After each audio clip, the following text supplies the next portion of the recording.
2018 жылы алғаш рет ECB ключ арқылы қарыз берілген, және ECB ключ арқылы кейбір документтерге подпись жасауға болады, және оның заңды күші болады. Ол подпись кредит алған кезде болуы мүмкін, микрокредит алған кезде болуы мүмкін, немесе басқа кез келген жағдайда. Бұл жақсы ма? Әрине жақсы. Және Қазақстанның кейбір жерлерінде халқы аз, өте сондай елді мекендер бар. Ол жерде әртүрлі финансовый организациялар жоқ. Себебі халық ол жерде аз, ол жерде жұмыс жасаған невыгодно. Сондай жағдайда ECB кілтті қолданып қарыз алуға болады, үйде отырып ақ. Бұл жақсы ма? Әрине керемет. Бірақ бір ғана проблема бар.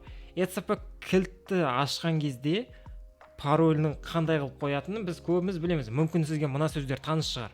Және көптеген ECB ключте ортақ пароль тұр. Ол ECB ключті біреу алып, сіздің атыңыздан қажет емес, сізге қатысы жоқ жерлерден қарыз алу мүмкін, қажет документтерге подпись жасап тастауы мүмкін. Және мына жердің жазуы бойынша бұның заңи тұрғыда күші болады. ECB кілттердің бәрінде бірдей пароль тұрғаны бұл өте үлкен проблема, және сізге бұл жеке проблема жасауы мүмкін. Сондықтан не істеуге болады? ECB кілтті аламыз, бар, окей, проблема жоқ, соның паролін біз өзгертуіміз керек. Ол үшін не істейміз? Осы сайтқа өтеміз, сілтеме осы видеоның астында, немесе ұлттық куәландыру орталығы деп Google-ге жазатын болсаңыз шығады.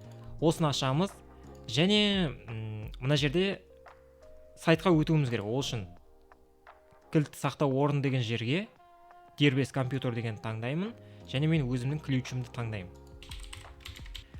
Сайтқа өтеміз. Осы жерде егер қазақша тұратын болса, сізде менің кілттерім дегенді басамыз. Мына жерде менің аты жөнім шығады. Кілтімнің ECB кілтіне парольді ауыстыру дегенді басамын. Мына жерге біз сізде бар парольді жазамыз, яғни соңға барғанда ашып берген, немесе стандартты өзі бір 1-2-4 та бір сондай херниялар болады, соны мына жерге жазамыз. Мен қазір өзімнің парольімді жазайын, менде ондай емес, мен уже өзгертіп бастадым. Бұл біздің ескі пароліміз. Енді жаңадан өзіңіз ғана білетін бір пароль қойыңыз.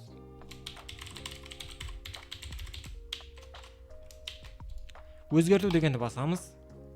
Кілтті сақтау орнын таңдауымыз керек обязательно. Дербес компьютер дегенді басамын. Осы жерден ауыз дегенді таңдаймын, және ашу. Өзгерту дегенді басамын. Құпия сөз ауыстырылды деп тұр. Окей.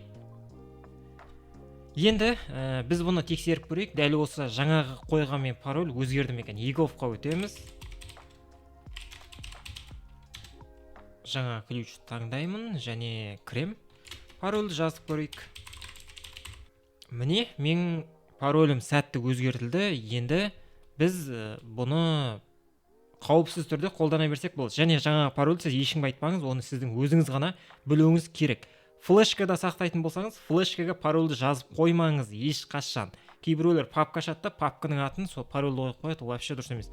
Пароль тек қана өзіңіз білуіңіз керек. Себебі мына жерде жазып қойғандай, кез келген ECB ключ бір документке қойылатын болса, оның заңды күші болады. Сіздің ключіңізді біреу алып, соған документке подпись қойып жіберетін болса, кейін сізге лишний проблема жасауы мүмкін.